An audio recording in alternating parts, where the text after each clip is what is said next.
চলেন আমরা কিছু প্রস্তুতি নিয়ে নিই যে এই 10 দিন আমরা কি করব। 1 নম্বর, এই 10 দিনের প্রথম আমল হচ্ছে আমাদেরকে আমাদের বিশুদ্ধ অন্তর নিয়ে বা বিশুদ্ধ অন্তরে আল্লাহ তাআলার কাছে আমাদেরকে তওবা করতে হবে। কি করতে হবে? বিশুদ্ধ অন্তরে কি করতে হবে?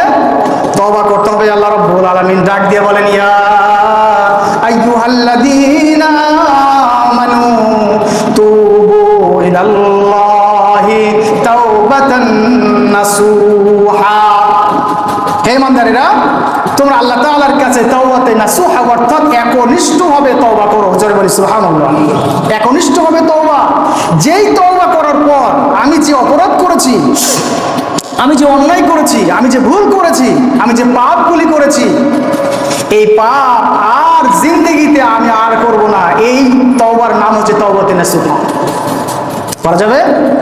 আমরা যে অন্যায় করেছি, আমরা যে পাপ করেছি, এই পাপ আর আমি আর ওইদিকে আমি আর যাব না, রিটার্ন করব না, ব্যাক করব না, একদম খালেস নিয়ত আল্লাহর কাছে তওবা করতে হবে। 2 নম্বর হচ্ছে এই সুবর্ণ সুযোগের সৎ ব্যবহার করতে আমাদেরকে আজ থেকে দৃঢ় সংকল্প করতে হবে। দৃঢ় সংকল্প করতে হবে যে আজ থেকে ভালো কাজ করব, আর কোনো মন্দ কাজ করব না, কোনো খারাপি কাজ করব না, কোনো খারাপের মধ্যে আমরা যাব না, কোনো গুনাহের কাজে আজকে থেকে আমরা আর নাই। পারবো ইনশাল্লাহ? সবাই পারবো? সবাই বলি ইনশাআল্লাহ। 3 নম্বর, জিলহজ মাসের চাঁদ যদি আজকে দেখা যায়, তাহলে আমরা আজ থেকে চুল, নখ, গোঁফ এই 3টা জিনিস কাটা থেকে বিরত থাকবো। পারবো ইনশাআল্লাহ?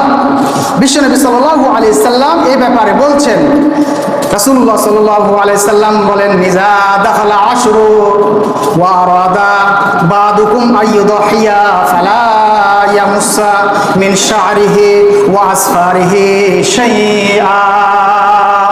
রাওয়াহু মুসলিম। মুসলিমের বর্ণনা। বিশ্বনবী বলছেন, যদি জিলহজ মাসের চাঁদ তোমরা দেখতে পাও, জিলহজ মাস যদি শুরু হয়ে যায়, ওয়া আরাদা বাদুকুম আইয়ুদিহা, যদি তোমাদের কেউ কুরবানির ইরাদা করে, এর মধ্যে যদি তোমাদের কুরবানির কেউ ইরাদা করে বা ইচ্ছা করে, আর এর মধ্যে যদি চাঁদ দেখে ফেলে জিলহজ মাসের, তাহলে সে যেন কুরবানি সম্পন্ন করা পর্যন্ত নিজের এই নখ না কাটে, আর চুল যেন সে আর না কাটে। চুল এবং নখ সে যেন আর না কাটে।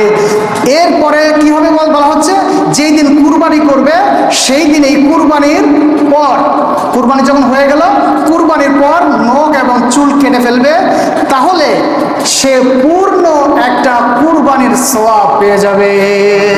সুবহানাল্লাহ।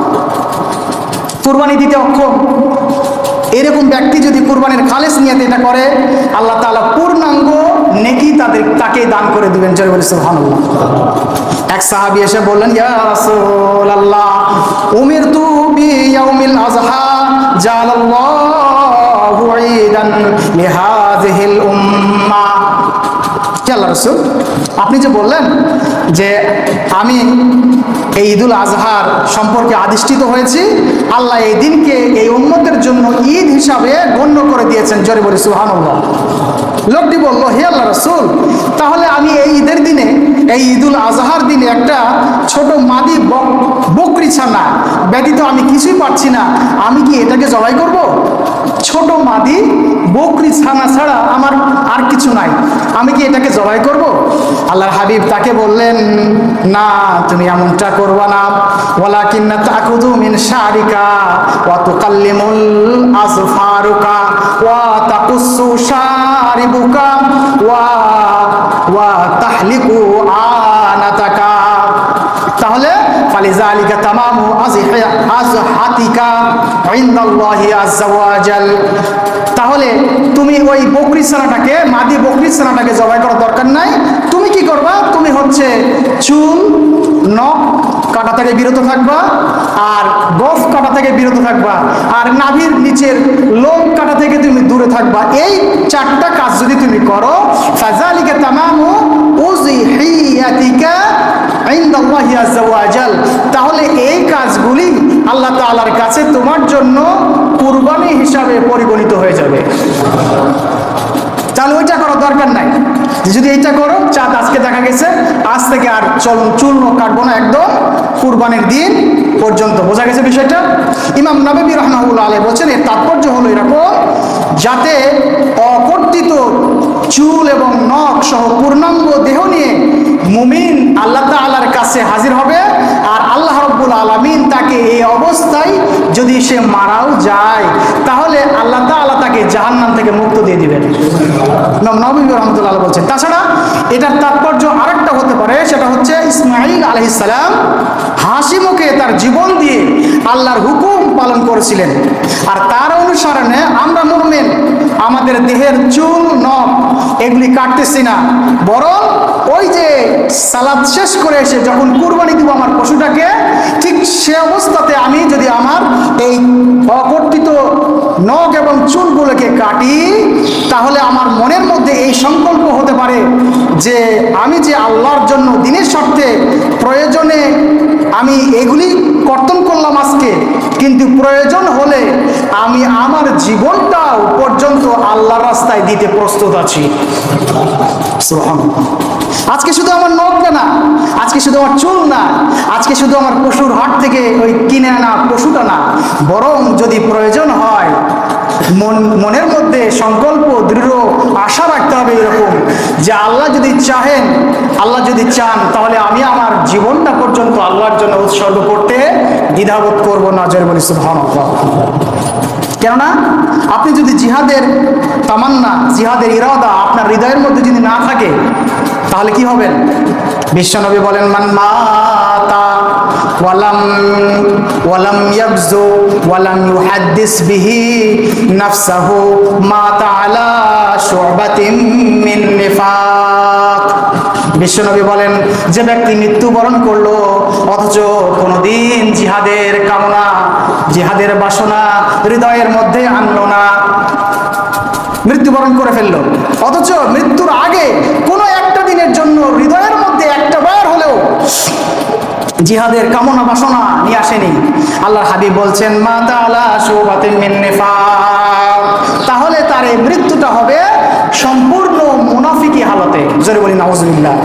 সেজন্য অবশ্যই আমাদেরকে এই তামান্না, এই কামনা আমাদের হৃদয়ের মধ্যে রাখতে হবে। রাজি আছি আমরা ইনশাআল্লাহ? আসেন, এই 10 দিনের মধ্যে আমাদেরকে আরেকটা কাজ করতে হবে, সেটা হচ্ছে বেশি বেশি করে জিকির করতে হবে। ওই যে বললাম জিকির করতে হবে। জিকিরের শব্দ কয়টা?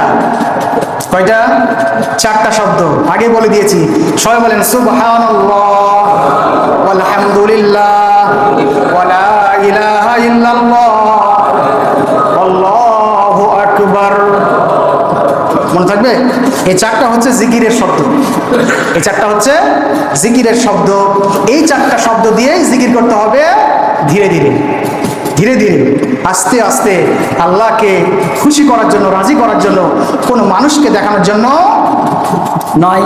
আল্লাহ রাব্বুল আলামিন বলছেন ওয়ায়াযকুরুসমাল্লাহি ফি আইয়ামিম মা'লুমাত। আল্লাহ পাক বলছেন আমি এই নির্দিষ্ট দিনগুলি দিয়ে দিয়েছি যাতে করে তারা এই দিনগুলির মধ্যে আল্লাহ রাব্বুল আলামিনের নামে বেশি বেশি করে জিকির করে। সুবহানাল্লাহ। এই তাকবীর আপনি অনির্দিষ্টভাবে সীমাহীন, সময়সীমাহীনভাবেও আপনি পাঠ করতে পারেন। কীরকম একটু বলে দিই। এই দশকের প্রথম দিনের মাগরিব থেকে তাশরিকের একদম শেষ দিন 13 তারিখ পর্যন্ত, মাগরিব পর্যন্ত, এটা আমি আসর বলেছিলাম, সরি, এটা মাগরিব পর্যন্ত হবে। হাজি এবং অহাজি দুটোই, সকলের জন্য যে কোনো সময় সদা সর্বদা, শুধুমাত্র বাথরুম অথবা অপবিত্র অবস্থায় ব্যতীত, বাথরুম টয়লেট অথবা অপবিত্র অবস্থায় ব্যতীত সদা সর্বদাই আপনি এই জিকিরগুলি করতে পারেন, কোনো সমস্যা নাই। ইবনে ওমর রাদিয়াল্লাহু তাআলা আনহু এবং আবু হুরায়রা রাদিয়াল্লাহু তাআলা আনহু এই 10 দিনে এমনভাবে তাকবীর পড়তেন, উচ্চ স্বরে বলা হচ্ছে যে তারা যখন বাড়ি থেকে বাজারে যেতেন তখনও এই তাকবীর পড়তে পড়তে বাজারে যেতেন। বাজারে তো মানুষজন আছে, তারাও শুনতে পেত তাদের এই তাকবীরের ধ্বনি, এই জিকিরগুলোর ধ্বনি শুনতে পেত। এই তাকবীর আমরা অবশ্যই সদা সর্বদা আমরা পাঠ করব, কোনো সমস্যা নাই।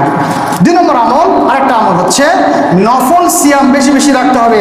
টানা একদম 10 দিন, টানা 10 দিন। আর কাল থেকে শুরু করেন, কাল থেকে শুরু করে একদম 9 তারিখ পর্যন্ত 9টা সিয়ামই আপনি পালন করতে পারেন, কোনো সমস্যা নাই।